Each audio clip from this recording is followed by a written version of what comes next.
আজ তৈরি করে দেখাবো ছোলার ডাল দিয়ে সবজি, গরম গরম রুটি পরোটার সঙ্গে দুর্দান্ত খেতে লাগবে। চলুন দেখে নিই। এখানে নিয়েছি আলু, পেঁপে, গাজর, বিনস, কুমড়ো আর নিয়েছি পটল। আপনারা আপনাদের পছন্দ মতো সবজি নিয়ে নিতে পারেন। আর এখানে ছোলার ডালকে আমি সারা রাত ভিজিয়ে রেখেছিলাম 1 কাপ, সেই ডালটাকে ভালো করে ধুয়ে নিয়েছি। এবার ডাল আর সবজি সব একসঙ্গে দিয়ে পেঁয়াজ কুচি, আদা পেস্ট, রসুন পেস্ট, ধনে গুঁড়ো, জিরে গুঁড়ো, শুকনো লঙ্কার গুঁড়ো, হলুদ গুঁড়ো দিয়ে দিলাম। আর দিয়ে দিলাম প্রায় 2 টেবিল স্পুনের মতো তেল। তারপর খানিকটা জল দিয়ে ভালো করে সেদ্ধ করে নিতে হবে। আর সবজিটা সেদ্ধ হবে, কিন্তু ডালটা গলে যেন না যায় সেটা খেয়াল রাখতে হবে, কিন্তু সেদ্ধ হতে হবে।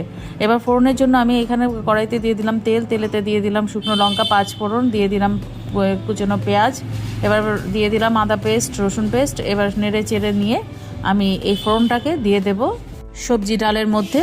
তারপর নেড়ে চেড়ে নিয়ে ঢাকা দিয়ে দেবো, তা না গন্ধটা বেরিয়ে না যায় সেটা দেখব। এবার এতে অল্প মিষ্টি আর কয়েকটা গোটা কাঁচা লঙ্কা